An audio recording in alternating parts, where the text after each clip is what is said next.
It began with the sea.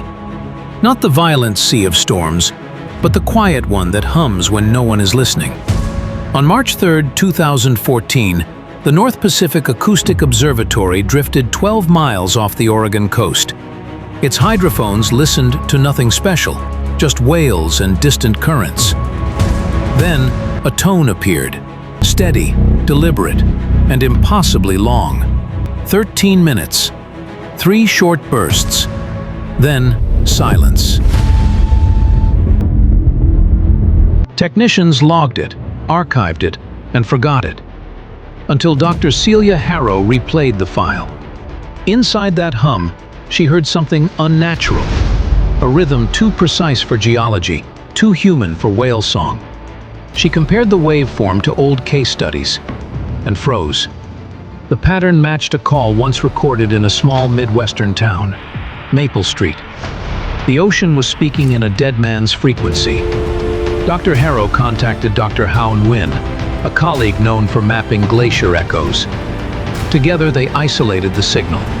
3 peaks shaped like a heartbeat seen through glass. They checked timestamps. 11:47 p.m. The exact minute the Maple Street 911 call had first been logged years earlier. Coincidence? Statistically impossible. 2 nights later, the signal returned, stronger, climbing toward the surface. Out on deck, the crew felt the vibration crawl through the hull. Cups rattled. The lights flickered twice, then steadied. At 1:13 a.m., the sound stopped. In the silence that followed came a soft knock from below deck. 3 taps against the metal. It was answering. Within 24 hours, agents arrived by helicopter. Boxes of equipment, spectrum analyzers, data relays. No one said paranormal. They called it acoustic recursion. But every crew member felt it. Something pacing the corridors at night. That evening, Harrow found an email in her inbox. No sender, no subject.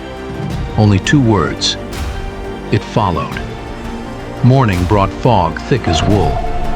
The frequency reappeared, 3 bursts. The command center sent a reply tone, hoping to triangulate. Seconds later, the return ping arrived, delayed but intentional. It mirrored them and added a 4th pulse, shorter, like a question. To find answers, they launched the submersible Alethea. It descended through light, then dark. Then the pressure zone where sound travels faster than thought. At 1,900 meters, the sonar glitched. No echoes, just a single halo of heat on the seafloor. Lieutenant Amos Ruiz tapped the hull 3 times. 3 knocks came back. "Something's mimicking us," he said. Then the instruments died. When data returned 9 hours later, timestamps ran backward from 11:47 p.m. The feed showed metallic arcs buried in silt, a structure vanishing into dark water. On every screen, red text blinked. Maple connected. The crew argued. Fault or contact? Headquarters called it unresolved interference. But the vessel itself hummed now. The sound fused into its steel. The deep was speaking through the ship. Within 48 hours, new specialists arrived. Acousticians, oceanographers, and one man named Rhodes. He carried a folder stamped classified. Echo phenomena. 3 units were formed: decoding, mapping, and recovery. At night, the hum returned in the crew quarters, louder near the outer hull. Nguyen's team slowed the waveform 8-fold. Each peak contained smaller harmonics, a recording of itself. "This sound remembers," Nguyen said. "Maybe," he whispered. "It remembers us." Another dive. Lights caught a fragment of metal, engraved with spirals inside spirals. Under UV light, it glowed blue, pulsing 3 times before fading.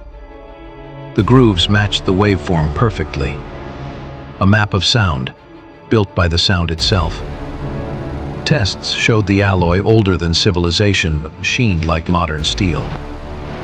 Rhodes ordered silence and shipped it to a secure facility. 2 days later, a blurry photo hit the web with the caption, 1147. Within hours, conspiracy feeds exploded. When the tone aired on TV, speakers buzzed, pets hid, phones vibrated 3 times. Coincidence? Power grids don't hum in sympathy unless bound by something deeper. In the lab, scientists beamed the sound into saltwater tanks. Particles spun into tiny whirlpools, forming the same rhythm. Nguyen whispered, "If you can hear us, what are you?" The hydrophone answered, reversed, "You are we." He never spoke during tests again. Rhodes raised security to level 4. All terminals air-gapped. Yet that night every screen displayed, "Connection established. Maple Node 2 online." The signal had spread, through data, maybe through minds. 2 staff collapsed from nausea. Another swore she heard breathing through her headset. Power flickered. 2 artifacts vanished. The deep had followed them home. Weeks passed. Sensors kept logging faint EM pulses. Always 3 beats, 11 hours, 47 minutes apart. Harrow sometimes heard her name in the static. Rhodes warned, "If it speaks again, do not answer." That night, every phone rang once. No caller ID, only breathing. Then a click. A storm struck the coast. Lightning hit the research vessel, frying circuits. In the interference, analysts found fragments of the Maple Street call. But layered beneath was a new word: surface. The signal was coming up. Monitoring stations lit up. Minor quakes rippled in perfect rhythm. Underwater cameras showed silt clouds and then light. Blue and soft, spreading like underwater dawn. All monitors synchronized. 3 long pulses, 1 short. The entire command room glowed blue. It's listening back. Rhodes ordered full shutdown. Still, the glow persisted. Harrow took the microphone. "If you can hear me, what do you want?" A childlike voice repeated her words. Then silence. Days later, Rhodes declared the project closed.